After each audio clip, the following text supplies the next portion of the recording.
You know guys, for over 25 years, if you wanted high-octane street racing, deep car customization, and aggressive police chases, there was only one franchise that held that crown: Need for Speed. But as we sit here today, EA has officially put Criterion on Battlefield duty, rebranded them as a Battlefield studio, and left the Need for Speed franchise completely on thin ice. And while EA insists that the series isn't permanently dead, and I suppose only time will tell, there's a massive elephant in the room that racing fans aren't talking about. Rockstar Games is about to step into the arcade racing void with GTA 6 and release the biggest game of our entire lifetime. Now this begs the question, what exactly does GTA 6's release mean for the future of the Need for Speed franchise? Well, I'll be discussing that and much more in today's gameplay commentary. So, to understand why GTA 6 poses such a massive threat, you have to look at the state of Need for Speed right now. And spoiler alert, the state of the franchise currently is not in a good spot. So I'm sure you guys have all heard, EA officially confirmed that Criterion Games was being pulled off racing to become a full-time support studio for Battlefield. It surprised a lot of people in the community, and EA's leadership explicitly stated their total focus is on Battlefield. No new Need for Speed game is in active development, no dedicated studio left to build it. Now, I'm a self-proclaimed lover of Need for Speed Unbound. I know you can hate on me for that. I'm sure there's plenty of people that don't like the direction that Unbound went, but I myself am a huge fan of Need for Speed Unbound. And honestly, Need for Speed Unbound had its moments. The live service updates added some decent content, but it split the community right down the middle with its art style. And this is one of the biggest complaints I hear regarding Need for Speed Unbound. The marketing was atrocious on the game. They didn't let you know that you could just completely disable the visual effects a little bit later down the line in the life cycle of the game. And this in turn turned a lot of people off, because I know myself, I love the cell shading effects, but a lot of people didn't like the cell shading effects. Now this in turn created one specific issue due to the fact that the cell shading effects and the overall look of the game didn't sit well with the street racing arcade style community of the Need for Speed franchise. The game kinda flopped, right? It didn't pull in massive numbers like EA wanted, so EA did what EA always does. They shelved the developers and in turn shelved the game. Now, shelving the game doesn't mean that the game is 100% dead and we will never see a Need for Speed game ever again. But as it sits right now, we aren't going to be seeing any Need for Speed games in the near future. Now that leaves arcade racing fans wondering, what exactly is going to happen? We're hungry for a gritty open world street racing game, and historically, Need for Speed has always been the one game that fills in that gap.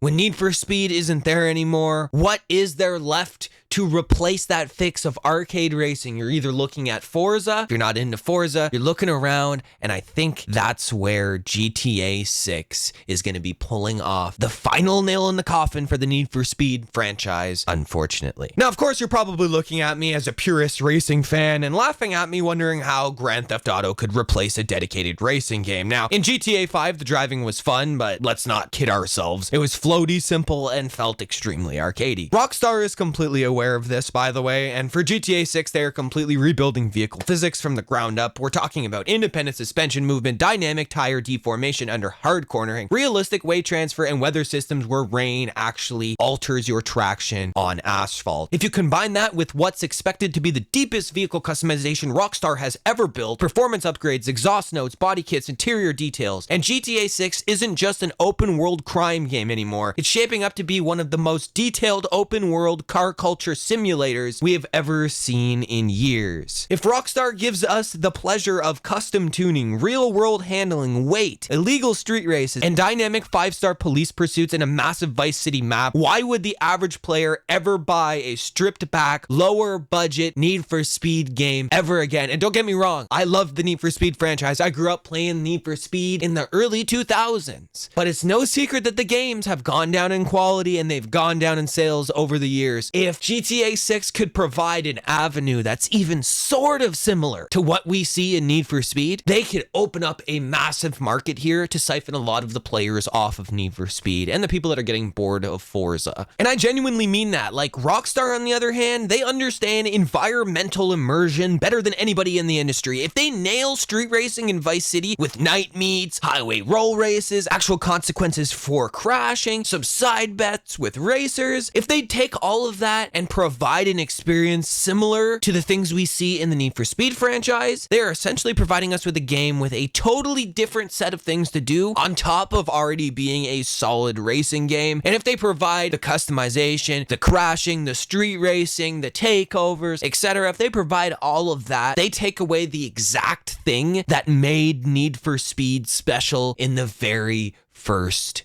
place. And these companies like Rockstar, Microsoft, Activision, whoever, they monitor trends. They monitor that there's companies that aren't making games anymore. They see an avenue opening. Trust me. The people over at Rockstar that are making these games for a decade, they aren't stupid. They see what's happening in the industry. When one door closes for a company, another one opens. Here with EA, we have the door closed for Need for Speed, and now a door is opening wide open for Rockstar Games to provide the exact experience that a lot of people aren't going to be getting because Need for Speed is no longer available. And I'll end the commentary here on a question. Where exactly does this leave arcade racing as a whole? Like, if you think about it, if GTA 6 absorbs the street racing audience, Forza Horizon continues to hold down the casual motorsport crew, and EA leaves Need for Speed in the vault for the next 5 years, the arcade racing landscape is gonna be looking completely different. I mean, the bar for open world driving is about to be raised so high that if EA ever decides to pull Need for Speed out of retirement, a basic $70